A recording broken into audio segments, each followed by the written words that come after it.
चलिए, good morning all of you. कैसे हैं आप सब?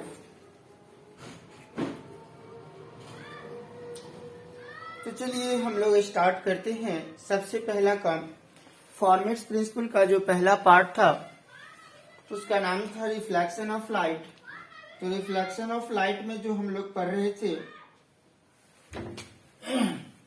Total optical path is given by, यहां से हमको स्टार्ट करना है। जरा देखिएगा, उस टोटल ऑप्टिकल पाथ के बारे में हम आपको आज बताने जा रहे हैं।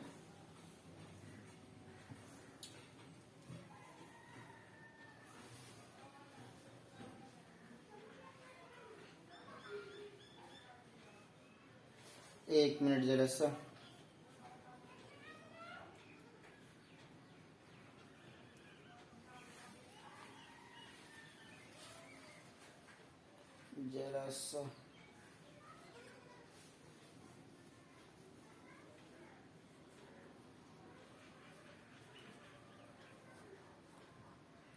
चलिए। Total optical path is given by, जो हम लोग यहां तक कल लाए थे, total optical path is given by, यहां तक हमने कल लाए थे। टोटल ऑप्टिकल पाथ का मतलब होता है कुल प्रकाश की लंबाई। तो टोटल प्रकाश की लंबाई जो है, यानी प्रकाश का लेंथ जो है वो कितना होगा, जरा देखिएगा ध्यान से। ये जैसे मेरा देखिए, हम एक बार फिगर, आप लोग को फिगर नहीं बनाना है, हम एक बार फिगर इसलिए बना रहे हैं क्योंकि हमको यहाँ पे लिखना है कि कितना लेंथ होता है प्रकाश का, यानी लाइट का। ये लाइट मेरा आ रहा है, टकरा करके चला गया। हम रफली फिगर बना रहे हैं, OP OQ। अब जरा गौर सुनिए, प्रकाश का, लाइट का जो लेंथ है वो P से स्टार्ट हो रहा है और Q पर एंड हो रहा है। तो L इक्वल टू हो गया PQ, स्टार्टिंग और एंडिंग, टोटल लेंथ हो गया, लेंथ को बोलते हैं L। L इक्वल टू कितना हो गया PQ। क्लियर है? अब देखिए गौर से, P से लेकर के Q तक के बीच में सेंटर O है। सेंटर O क्या करता है, आप अपने फिगर में देखिएगा, इस प्रकार से फिगर बना हुआ होगा। ये एंगल I, ये एंगल R, यहाँ पर आपका परपेंडिकुलर डाला गया है, परपेंडिकुलर, यहाँ भी आपका परपेंडिकुलर डाला गया है। ये एंगल I तो ये भी एंगल I, ये एंगल R तो ये भी एंगल R। ये आपका A हो गया, ये आपका यहाँ से लेके यहाँ तक का D हो गया, ये X हो गया, ये आपका D माइनस X हो गया।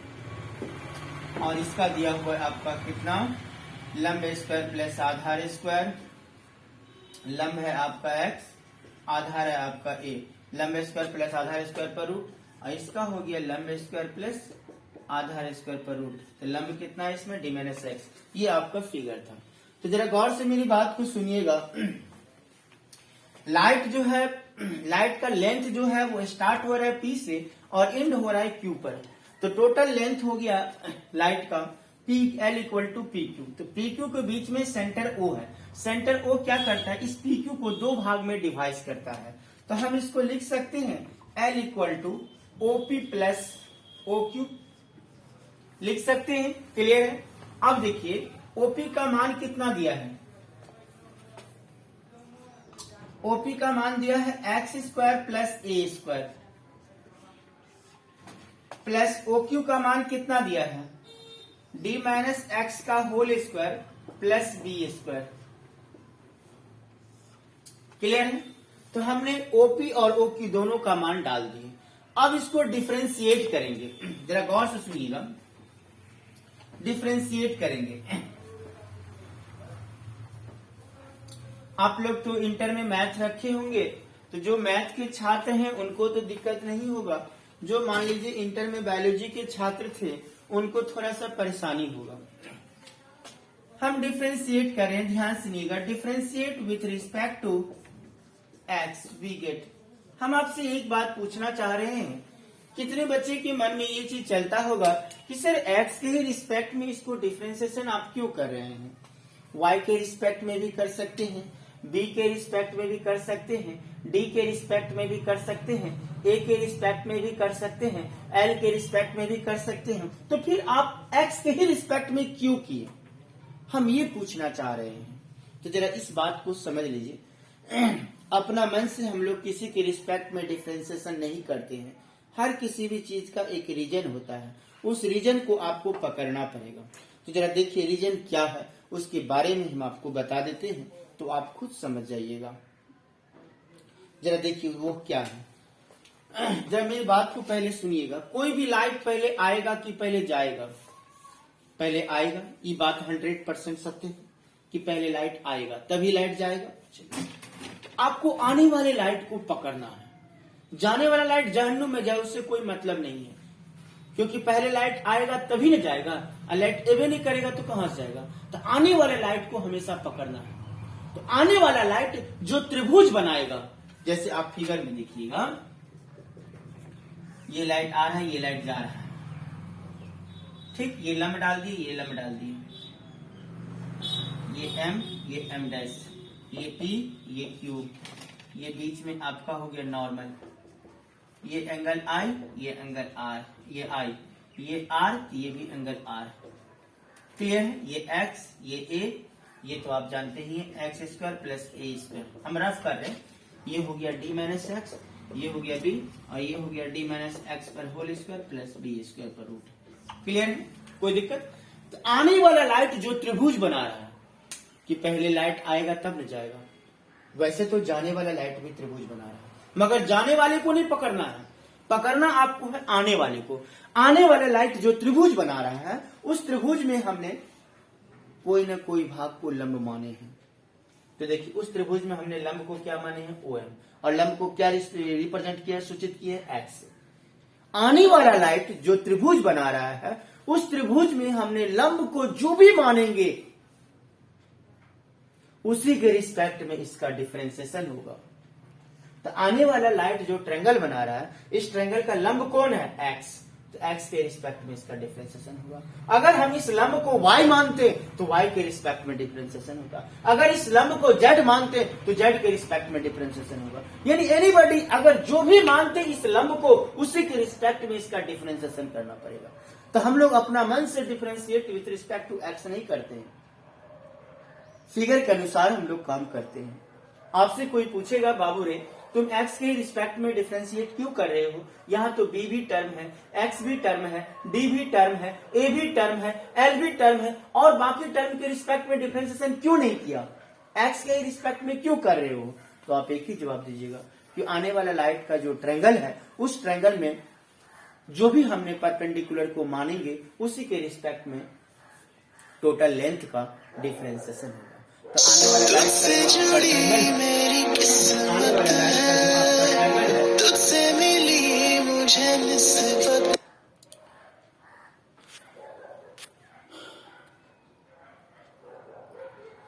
आने वाले लाइट का जो आपका ट्रायंगल है, उस ट्रायंगल में हमने जो भी माने हैं परपेंडिकुलर को, उसी के रिस्पेक्ट में डिफरेंशिएशन होगा। तो क्या माने हैं हमने परपेंडिकुलर को? x। तो x के रिस्पेक्ट में हमने डिफरेंशिएशन कर रहे हैं। तो देखिए आप समझ गए कि x के रिस्पेक्ट में ही डिफरेंशिएशन हम लोग क्यों कर रहे हैं। क्लियर है? आइए, L equal to x square plus A square plus d minus x का whole square plus B square. Clear है? सब में लगा दीजिए आप, डी बट्टा डी एक्स, डी बट्टा डी एक्स, डी बट्टा डी एक्स। क्लियर है? जो भी बच्चे इंटर में मैथ रखे होंगे वो तो डिफरेंशिएशन पर ही होंगे। हम यहाँ पे डायरेक्ट रिजल्ट लिख देते हैं कि dl बट्टा dx का मान होता है 0। अब dl बट्टा dx का मान कैसे 0 होता है, ये आप लोग मैथ खुद पढ़े हैं इंटर में, डिफरेंशिएशन और इंटीग्रेशन जानबे करते हैं, समझदार हैं, खुद समझ जाइए। अगर जिनको दिक्कत होगा तो कल का जो हम क्लास लेंगे उसमें हम आपको ये बता देंगे कि dl बट्टा dx कैसे होता है 0। हम एक बार डिफरेंशिएशन का चर्चा कर देंगे ताकि जिनका बायोलॉजी है उनको दिक्कत नहीं। मैथ वाले तो कैच कर लेगा, मगर भूल गया होगा तो कॉपी उल्टा के वो पढ़ लेगा, कैच कर लेगा, लेकिन जिसका बायो होगा उनको थोड़ा परेशानी होगा। तो हम आपको कल आपको गारंटी कर लेते हैं कि हम आपको आते के साथ पहले ये बता देंगे कि dl बटा dx का मान 0 कैसे होता है, ये भी बता देंगे। और हम d बटा dx एक्स स्क्वायर प्लस ए स्क्वायर, इसका रिजल्ट होता है x बटा root under x square plus ए स्क्वायर, ये इसका रिजल्ट होता है। और इसका देखिए d बटा dx d माइनस एक्स पर whole square plus B square, इसका रिजल्ट हो गया d माइनस एक्स पर whole square plus B square, इसका रिजल्ट। तो देखिए अभी हम आपको सिर्फ फार्मूला लिख दिए, जिनको दिक्कत होगा उनके लिए कोई टेंशन नहीं है। कल का जब हम क्लास लेंगे तो हम आपको ये बता देंगे dl बट्टा dx का मान 0 कैसे होता है, ये भी देख लीजिएगा। d बट्टा dx root under x square plus x square का मान इतना कैसे होता है, d बट्टा dx d माइनस एक्स का whole square plus B square पर रूट अंडर बराबर minus d minus x root under d minus x पर whole square plus B square, इसका रिजल्ट इतना कैसे होता है ये भी देख लीजिएगा। तो जो मैथ के छात्र हैं उनको तो खैर परेशानी नहीं होना चाहिए, क्योंकि इंटर में आप लोग पढ़े होंगे डिफरेंशिएशन, उनके लिए कोई दिक्कत नहीं है। जो मान लीजिए मैथ के छात्र नहीं है, बायोलॉजी पढ़े होंगे इंटर में, उनको थोड़ा सा परेशानी होगा। तो हम उनके लिए हम आपको एक बात बता देते हैं कि कल जब हम क्लास लेंगे तो हम आपको बता देंगे इसका मान 0 कैसे होता है, इसका मान इतना कैसे होता है, इसका मान इतना कैसे होता है। कल हम आपको एक बार बता देंगे कि ताकि आपको समझ में आ जाए एक्यूरेट। क्लियर? आज हम खाली डायरेक्ट फार्मूला लिख दें, इसका रिजल्ट 0 होता है, इसका रिजल्ट इतना होता है, इसका रिजल्ट इतना होता है।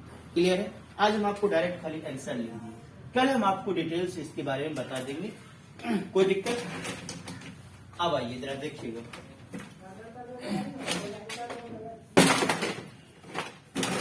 ध्यान से देखिएगा। इसका रिजल्ट कितना हो गया? 0। इसका रिजल्ट कितना हो गया? x बटा एक्स स्क्वायर प्लस ए स्क्वायर पर root under plus d minus x बटा d माइनस एक्स पर whole square plus B square पर रूट। क्लियर है? इसका रिजल्ट हमने ये लिख दिए, इसका रिजल्ट हमने ये लिख दिए। ये रिजल्ट हम डायरेक्ट लिखे हैं, आपको भी परीक्षा में डायरेक्ट ही लिखना है, मगर कैसे होता है इसका रिजल्ट इतना, इसका रिजल्ट इतना, इसका रिजल्ट इतना, हम आपको वादा किए हैं, कल आपको बता देंगे। क्लियर है? आइए जरा ध्यान से देखिएगा। इसका मान कितना है? ओपी। ओपी बराबर ही इतना था, minus plus minus D minus x. इसका मान कितना है? O Q. क्लियर है? अब जरा मेरी बात को सुनिएगा, ध्यान से सुनिएगा। आपको फिगर नहीं बनाना है, ध्यान से देखिएगा। ये लाइट आ रहा है, ये लाइट जा रहा है, आने वाला लाइट और जाने वाला लाइट, जरा गौर सुनिएगा। ये नॉर्मल है, हम वही फिगर बार बार रिपीट कर रहे हैं। ये परपेंडिकुलर है, ये एंगल आई, ये एक्स है, ये आपका ए है, ये आपका एक्स स्क्वायर प्लस ए स्क्वायर। जरा गौर सुनिएगा, पहले लाइट आएगा कि जाएगा, तो पहले आने वाले को पकड़ना है। चलिए, इस त्रिभुज में एक्स क्या है? लंब है, यानी परपेंडिकुलर है, और ओपी क्या है? कर्ण है, यानी हाइपोटेनियस है। तो लंब बटा कर्ण क्या होता है? Sine theta. तो एंगल क्या है यहाँ पे? त्रिभुज का आई, तो साइन आई बोलेंगे। क्लियर है? अब इस तरह देखिए, ये हो गया आने वाले की तरफ में। अब इधर देखिए जाने वाले की तरफ में, ये एम डैश, ये क्यू, ये हो गया डी माइनस एक्स, ये हो गया बी। अब इस त्रिभुज में देखिए, यहाँ देखिए इस त्रिभुज में ये एंगल आर है, एंगल के सामने वाला साइड होता है लंब। तो लंब क्या है मेरा? D minus x. लंब क्या है मेरा? D minus x. और ओ क्यू मेरा क्या है? कर्ण। तो लंब बटा कर्ण क्या होता है? यानी परपेंडिकुलर बाय हाइपोटेनियस क्या होता है? Sine theta. तो इसका एंगल क्या है? आर। यहाँ क्या लिखेंगे? आर बराबर। क्लियर है? कोई दिक्कत? ये वैल्यू आ गया आपको आने वाले लाइट की तरफ से और ये वैल्यू आपका आ गया जाने वाले लाइट की तरफ से। कोई दिक्कत? अब देखिए,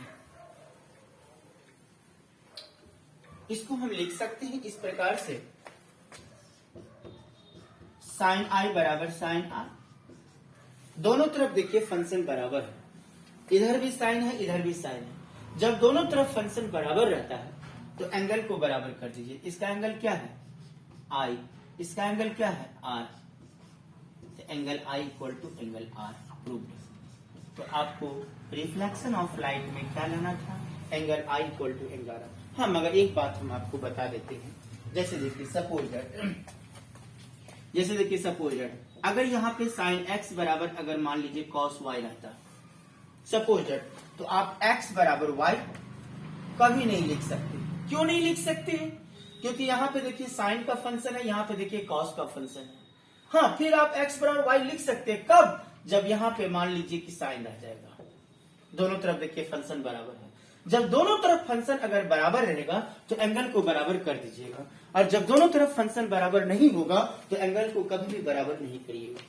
समझ रहे ना? एंगल तभी बराबर होगा जब फंक्शन आपका बराबर होगा। तो यहाँ पे देखिए साइन है, यहाँ भी साइन है, दोनों तरफ फंक्शन मेरा बराबर है। तो इस बात से स्पष्ट हो रहा है कि एंगल मेरा क्या होगा? बराबर होगा। क्लियर है? तो इस प्रकार से हम लोग law of reflection, reflection of light में कोण आई इक्वल टू कोण आर को प्रूव किया। क्लियर है? कोण आई इक्वल टू कोण आर को रिफ्लेक्शन ऑफ लाइट में हमने प्रूव किए। अब हम लोग पढ़ेंगे रिफ्रैक्शन ऑफ लाइट। क्या पढ़ेंगे? Refraction of light.